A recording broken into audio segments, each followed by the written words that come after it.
Please note that in a change to the agenda, Imogen Fox will be speaking instead of Anna Bateson.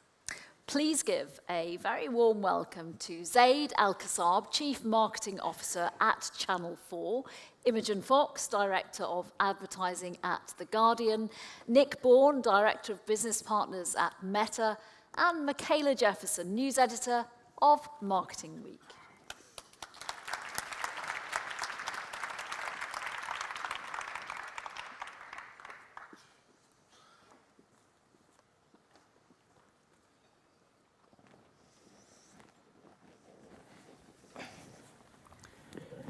Hello, I'm Michaela Jefferson. I'm the News Editor of Marketing Week, and it's great to be here talking about media and the economy today. We have a fantastic panel coming up, and I'll introduce you all shortly. But first, as has been mentioned throughout today, this year is going to be a very tricky one for businesses, and as we know, that's going to have an impact on marketing and advertising. Marketing budgets are always the first to come under pressure when there's an economic downturn, and media and advertising budgets as part of that. But last week, we had the latest IPA bellwether figures, and marketers seem to be cautious but optimistic. 40% of UK marketers expect budgets to grow this year and next, and certainly that's in line with what we're seeing, hearing, and reporting at Marketing Week. Tomorrow, the AA Walk ad spend figures will be coming out. I can't share exact figures today, but I have been given permission to give a little small teaser. While we are seeing recovery from the pandemic in 2022, the outlook for 2023 is looking to slow when we take into account inflation and real terms growth. But still, history shows that advertising always proves its worth during economic hardships. So I'm joined on stage by three media leaders who are ready to explain how they plan to navigate economic headwinds this year and demonstrate the value of brilliant creative work to British society. We have Zaid Al-Qassab, Chief Marketing Officer at Channel 4, Imogen Fox, Director of Advertising UK at The Guardian, and from Meta, Director of Business Partners, Nick Baughan. So first, I want to turn to that question of advertising budgets. Last year, there were rumours the government was planning a campaign encouraging brands to cut their marketing budgets and instead reinvest that spend into cutting prices to help mitigate the cost of living crisis. Now, that was just a rumour. The rumour was quickly quashed, and the campaign never emerged. But nevertheless, I'm sure, as many of you will remember, there was a lot of outrage at the time in the advertising industry, and it certainly raised a lot of debate. I'm sure, as many of you in this room are familiar, there is a great deal of evidence out there indicating that cutting advertising spend is the wrong decision for most brands in the face of economic headwinds, including lots of excellent research from the IPA. So to the panel, do you think there's still need to convince brands to continue to invest in advertising, particularly in challenging economic times? Imogen, I'll start with you.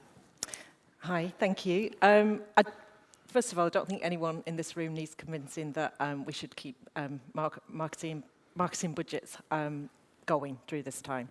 But I do think that the situation that we're in is quite different this time around. I think, when we say it's a cost of living crisis, that means that brands are really at the heart of it because it's about people's relationship with brands. And it's about brands that people trust, and they will obviously do much better in this period. We've just done some research at The Guardian, actually. It's called the Cost of Living Crisis Research. And in that, we found that people were saying that, they will spend more in this time with brands that they trust. Like 53% of people are like, we're going to spend more if we trust a brand. And actually, that gives a real opportunity for brands to really talk to the customers. Because, again, in this study, it's 72% of people we want to hear more from brands.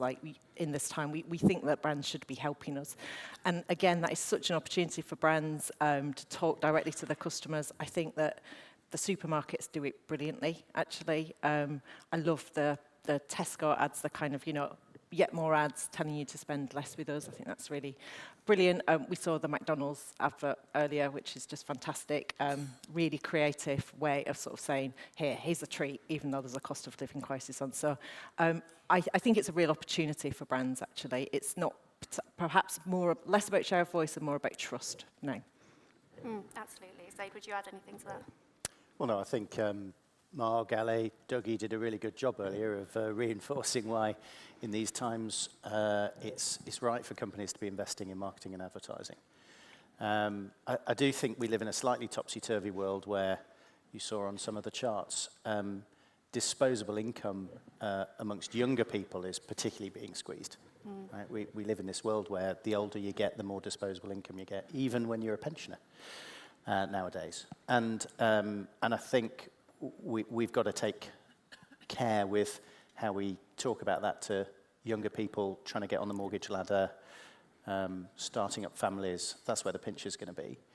And you know, that's why we've got to try and help people. Channel 4 feels well placed to do that. We do, you know, TV content that tries to help people as well, but it's certainly something that we're very conscious of and building into our plans. Absolutely. All right, Nick, how about you? Yeah, so I think if we're still in 2023 and we're still having conversations with marketers as to why they should invest through recession, then we've probably failed on one of two counts. I think a potential first failure is that we fail to understand the business context of the advertiser. We work with a lot of advertisers, big and small, and we did some survey work on UK small business last year, back end of last year, that said that over the next 6 months, the biggest priority for 42% of them was survival, and that 27% of them thought that they would go to the wall in that same period. And I don't think that we should kid ourselves in this room that those are dynamics unique to small businesses. So I think if we're walking in with a meta study, with a small m meta study, showing that you should advertise through recession when the alternative is not servicing a debt payment or, God forbid, not meeting payroll, then it's going to come across as pretty disingenuous. I think on the basis that maybe we're speaking with advertisers that aren't facing those stark choices, then it's a failure to move ourselves from cost center to profit center. And I think as a platform, we have some advantage there in that we trade outcomes, we trade sales, traffic, lift, whatever. However, we all know how much pressure the measurement ecosystem is under. So it's our job to double down with a meta hat on and prove that we can be the best pound spent on a plan. But as an industry, I'd echo some of the comments from this morning, which is to obviate the need for the conversation altogether. We should be looking at standardized cross-media measurement and ultimately cross-outcome measurement, which I appreciate is probably many years hence, but then that moves us from how much should we spend to how much can we spend? And I think that's probably where we want to be as an industry. Yeah, absolutely. And I think we would all agree that for almost all brands, cutting marketing spend isn't the right thing to do. But there is still a lot that businesses can do to support people right now, including businesses and media. Zaid, you touched on this a second ago. It'd be great to get some examples of how you're helping people during the cost of living crisis. Is there anything you'd want to add on that? Well, we're in the lucky position that a part of our purpose is to help the country. And so we can create content that's about that. We've got quite a big slate of content coming out that's around the cost of living crisis, how to save money, how to do things well in difficult times. But I think in terms of advertisers, some of that is around innovating in our business model. So we did an ad break with a bunch of advertisers who all gave cost of living advice to consumers. And then even more inventive, our Channel 4 Ventures arm does media for equity deals. And therefore, we're able to support startups who otherwise wouldn't be able to get a leg up into advertising in difficult times to actually get their first steps into this world. So, I think we've got a duty to look at all those different ways, the B2B ways and the B2C ways to help people. Absolutely. Imogen, what is The Guardian doing to help people? Well, similar to Channel 4 in that our kind of purpose is to sort of explain to people what's going on in times of crisis and, with clarity and imagination. And that's our purpose. And we found such a readership for cost of living crisis stories. I think it's I can't remember the stat, it's 10 to 25 million unique page views a month. Our readers just can't get enough of it. And in fact, what we did with our readers was we do an annual charity fundraising appeal. And the one that we did in November, we did with The Guardian and The Observer and our readers. And we did the one before Christmas, and it was all about sort of using grassroots charities, so locality, citizens' advice, to raise money for people, like to really sort of like help out. And it was like our most successful one in recent times. I think we raised 1.5 million. So that's a kind of like a tangible thing that we actually did in this time. But as well, we're working with the supermarkets that, you know, the Waitrose essentials, the kind of like Tesco, how to save money with your club card, all of those things, because we also found as well in the survey that I mentioned that like messages that have like a really that sort of shared values with the nation in this time just do brilliantly. We've worked with the Co-op as well on a kind of food education and how important that is at the moment as well. Loads of interesting stuff in there. Nick, how about Meta? I think we'll probably go back to mission as well. What we do is we build communities. We have, I think, close on 4 billion people in our community, and it goes without saying that communities particularly appetite in times of societal hardship. And we saw that particularly during COVID, where you saw a lot of communities move, you know, onto Facebook groups, move on to WhatsApp. And the same is the case now. We've seen a 30% increase in people signing up to freebie, swap, discount groups in the last 6 months. But equally, you know, if you go to Facebook and you look at cost of living groups, you know, you'll see, you know, dozens, hundreds in the UK, memberships of thousands, tens of thousands of people. And if you read, you know, if you read through them, it's simply just people looking to make sure that an economic crisis doesn't turn into a personal crisis or an existential crisis. And that's something that, you know, we take a great deal of pride in facilitating. So I think the best thing we can be doing is just to continue to build community. And if I may add, there's a danger in having this discussion that we get all doom and gloom about it. Right, I mean, I would echo Marg's words earlier. I'm pretty optimistic. I'm pretty optimistic because we have a fantastic media and creative centre here in the UK. A lot of media owners are in the lucky position that in recession we're what people turn to. You know, just as in lockdown we saw huge increases in our viewing and in our video on demand numbers, we expect that again. At the end of the day, you know, as a PSB, we're providing a free service to people to get incredible high quality content that they might have thought they had to pay for somewhere else. That is going to drive a lot of viewing. That's a massive opportunity for advertisers. That's not something to be afraid of. That's something to, you know, pile into and take advantage of. I'm sure optimism at Channel 4 is particularly high at the moment with the government U-turn on the privatisation.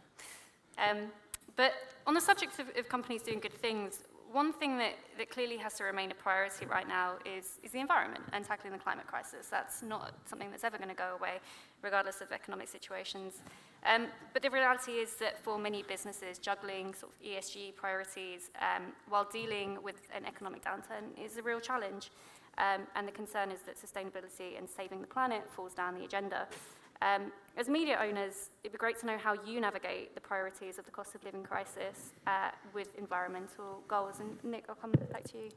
Yeah, I mean, look, for our business, there's not an ostensible trade-off between ESG goals and cost of living crisis. I think if the economy goes up or down, or, you know, our share price goes up or down, we still maintain the same focus on sustainability. So from a Meta perspective, we became net zero in 2020 in terms of our own company, and that's across, obviously, our offices, our data centers, and so on. And then it's our ambition to be net zero across our full supply chain by 2030 and also water positive.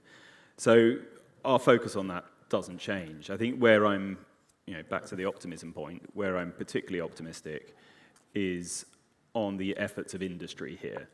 And I obviously, being on stage, would call out the incredible work done by the AA and others on AdNet Zero. We were very proud to be a founder member of AdNet Zero, but watching that scale both in the UK and then more broadly globally now is critical, because we see systemic progress through shared metrics, through shared accountability. And I think what we were seeing before is dozens of different carbon calculators and, you know, and measurement systems come through, and in that mess you lose accountability. So I think that consistency that AdNet Zero is bringing, and going to continue to bring to industry is something critical and to be hugely applauded. Yeah, absolutely. Imogen, what would you add on that? Well, I mean, I'd add that same at The Guardian, like we don't see a sort of financial ambition and you know, saving the planet as separate. It's fundamental to what we do. It's like this part of the strategy. And I think, you know, like we banned fossil fuel extractor advertising in 2020. Like you guys, like by 2030, we should be on our, well, we are well on our way to getting rid of the emissions from ourselves and our supply chain. So we kind of like share those industry ambitions, and it's been brilliant to see everybody coming together to collaborate. But the one thing I would say is that sort of beware people doing carbon offsetting as a solution to an ad campaign. I'm sure lots of you saw our Vera investigation last week, and it found that 90% of those schemes are fraudulent at best and actually more damaging to the planet. So I think, like, although it's brilliant that everybody is really invested in it and working together at certain levels, and that's fantastic to see, I think that we just have to be, there's a note of caution. And I would say, obviously, working at The Guardian, that the best thing to do is just to support our journalism, because we are at the forefront of climate crisis journalism, and every ad impression helps us do that. Absolutely, yeah. We all know that carbon offsetting is often a bit of a sticker on a big problem. But Zaid, what would you add to all this? Well, I mean, I'll only echo that. I don't think the future of mankind is a kind of option here. I think our policy is, one, get your own house in order.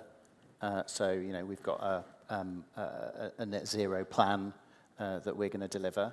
And then secondly, if you're in the privileged position of talking to millions of people, create content that helps them. And, you know, I think in terms of awareness, we did Joe Lycett versus the oil giant last year. It was much talked about because there's not many people willing to take on big business.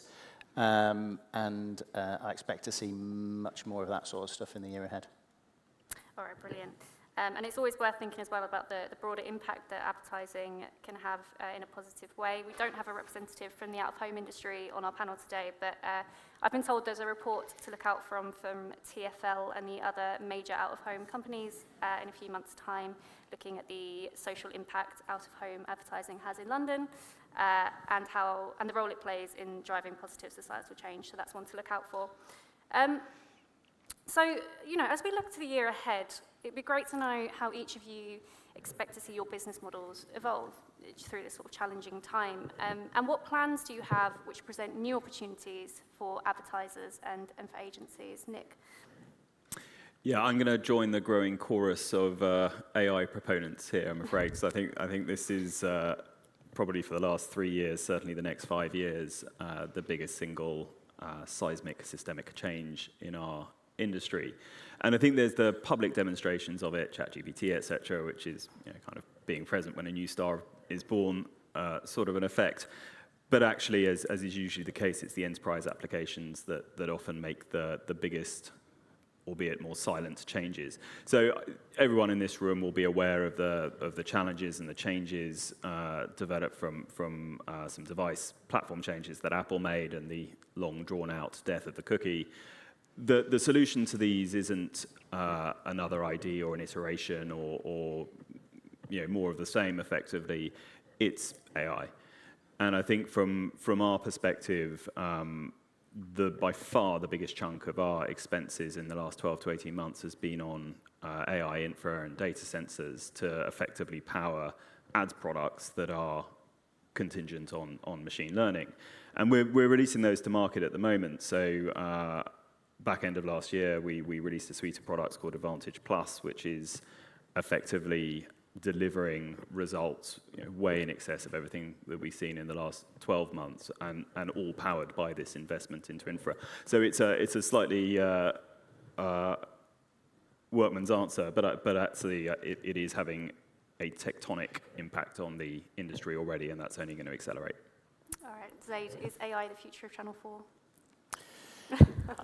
I'm sure there's a place for AI, and we've got a team looking at how we use that in terms of the programming that we serve you. But I think our business model is more about understanding how consumer habits are changing and trying to keep ahead of the game in that respect. So it's a wonderful place to be video content at the moment, because people are able to access it in so many different places. And so we were the first in the game with a streaming service, and we still massively over proportionately win in terms of share of streaming.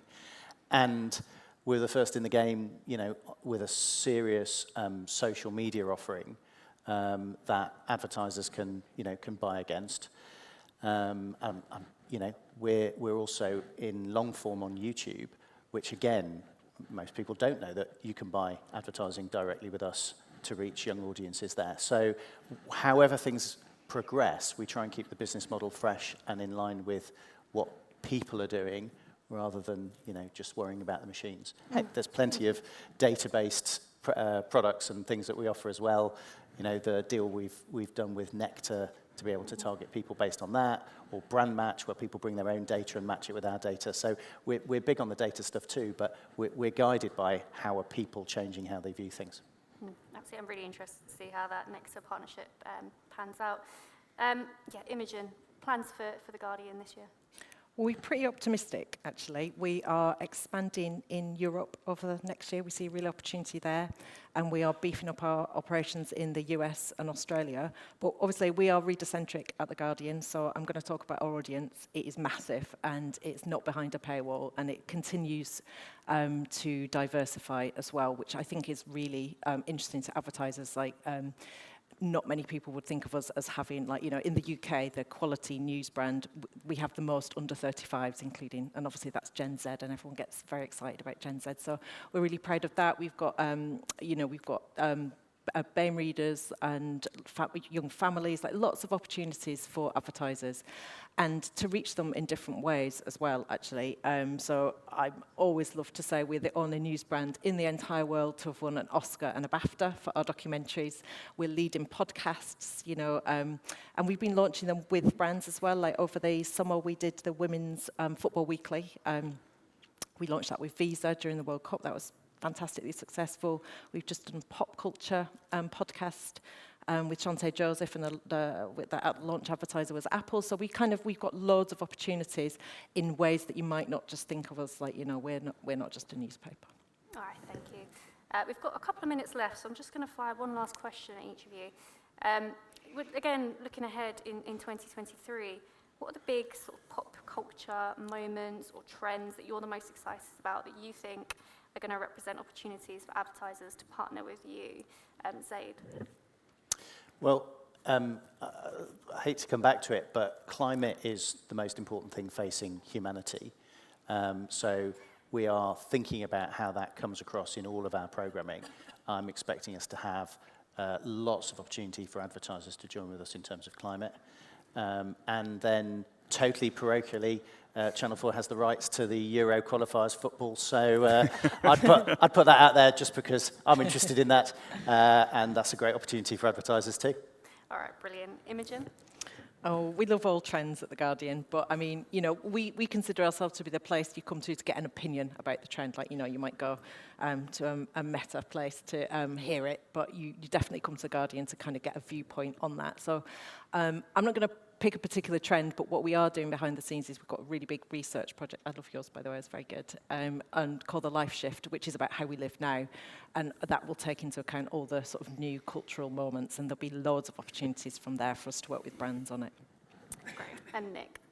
Yeah, likewise, parochial. I think short-form video is without a doubt the most powerful cultural force, particularly amongst younger audiences at the moment. I think it's from a standing start, it's assumed a huge cultural dominance, and this is by absolutely no means purely a meta piece. It's a YouTube Shorts, TikTok, obviously. The numbers that sit behind consumption of short form video are explosive. I mean, really explosive. I hate to number Wang-ish, but there's. I think our latest is that we see 140 billion views of Reels per day and 1 billion shared through messaging platforms. I mean, the numbers have gone from a standing start to just an extraordinary velocity.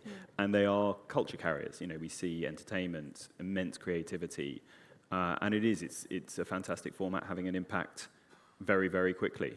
So I think we'll continue our focus there. Yeah. All right.